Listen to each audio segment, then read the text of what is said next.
Bonjour à tous et bienvenue. Aujourd'hui on se retrouve pour un nouveau tuto de décoration de Noël.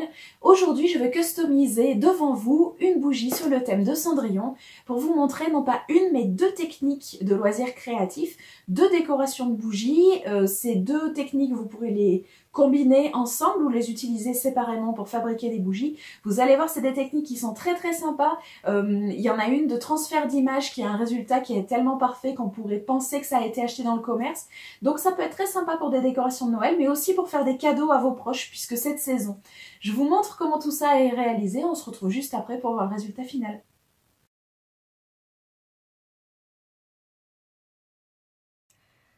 Nous voilà partis pour cet atelier bougie, un atelier qui consiste à transférer une image sur une bougie, donc tout à fait standard, une bougie du commerce.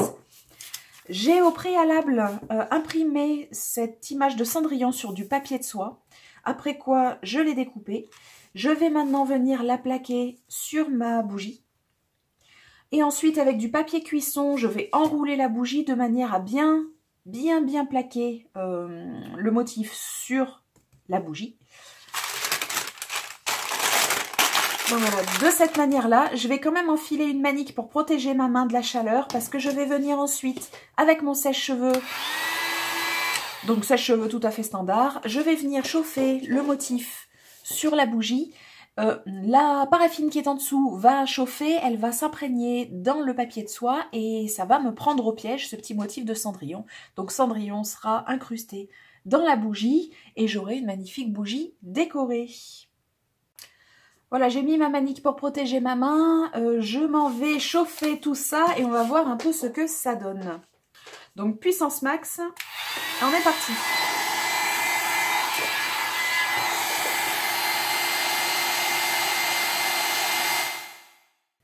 J'ai fini de passer mon sèche-cheveux sur ma bougie qui est maintenant bien chaude.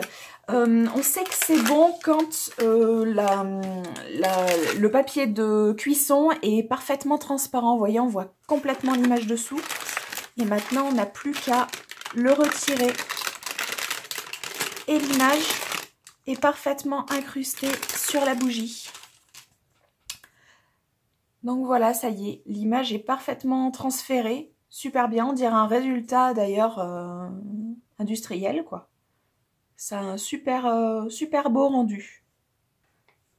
Alors une fois qu'on a obtenu notre bougie, qu'elle est parfaitement imprimée, que notre petite Cendrillon est transférée dessus, on peut la laisser telle quelle bien évidemment, ça fait une bougie tout à fait sympa. On a aussi la possibilité de rajouter des petits ornements avec de la bougie à modeler. La bougie à modeler, ça se présente sous forme de tablette, ça ressemble un peu à des tablettes de chocolat.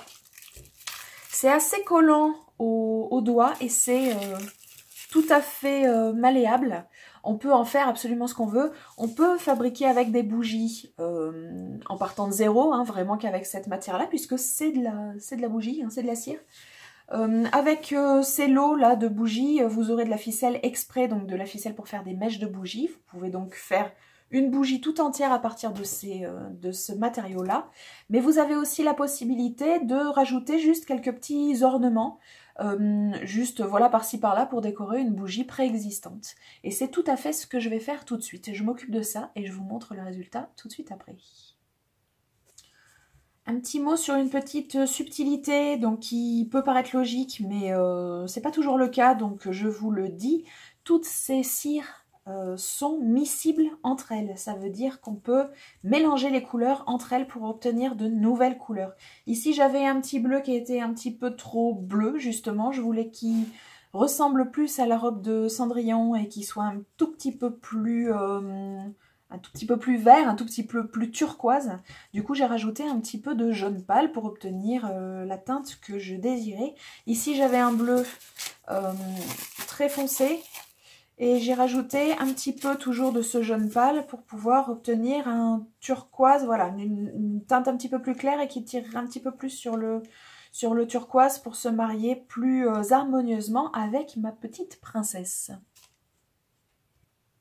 Bon bah mes petits loups, on a bien avancé, j'ai refait le carrosse de Cendrillon pour mettre sur le dessus, j'ai fait quelques petites roses pour finir d'habiller tout ça, et notre bougie est plus ou moins terminée. Alors à ça on peut rajouter bien sûr des petits strass, La bougie à modeler va rester un petit peu molle, elle va un petit peu se rigidifier, mais pas tant que ça.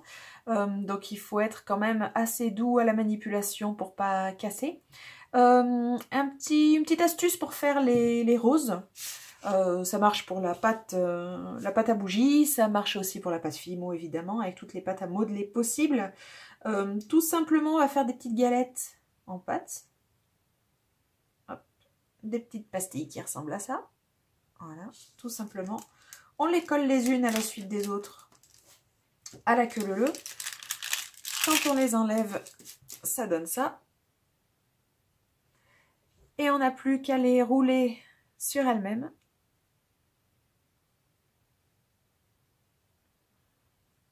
Pour obtenir une petite rose.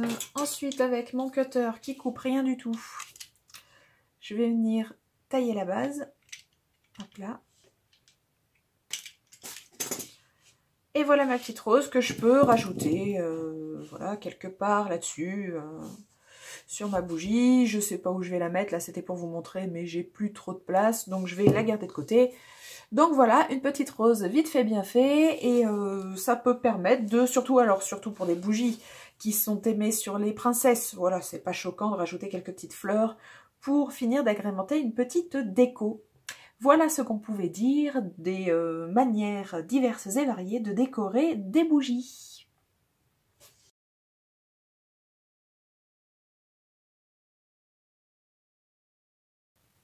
Et voilà mes amis, on a fini de customiser cette petite bougie donc sur le thème de Cendrillon. Cette histoire de transfert d'images sur bougie, moi me plaît beaucoup parce qu'on a quand même un résultat qui est quasiment, enfin qui est industriel au bon sens du terme, au sens perfection quoi. Du coup ça peut être un objet de déco pour chez soi, mais ça peut être aussi une idée de cadeau à offrir pour les fêtes. Parce qu'avec une petite photo, souvenir, voilà, un moment sympa, une photo de famille, voilà, ça peut être une idée de cadeau assez chouette. Et puis du coup, vous avez vu, pas du tout onéreuse, à partir du moment où vous avez une imprimante et un sèche-cheveux, voilà, c'est vraiment sympa comme technique. Voilà, donc je vous la donne cette technique et faites-en bon usage. J'espère que vous avez aimé cette petite vidéo, que du coup ça vous a donné plein d'idées, que vous allez pouvoir en faire à la maison et illuminer votre maison avec toutes ces petites bougies sympas. Si vous avez aimé cette vidéo, n'hésitez pas à laisser un petit pouce en l'air, à vous abonner si vous voulez voir. La semaine prochaine on va faire le dernier tuto de Noël, ça sera sur des cartes de vœux. J'ai une petite astuce à vous montrer à ce sujet-là. Et du coup, n'hésitez pas à actionner la petite cloche pour être prévenu de la prochaine vidéo. Entre-temps, je vous fais des gros bisous et je vous dis à très bientôt. Ciao!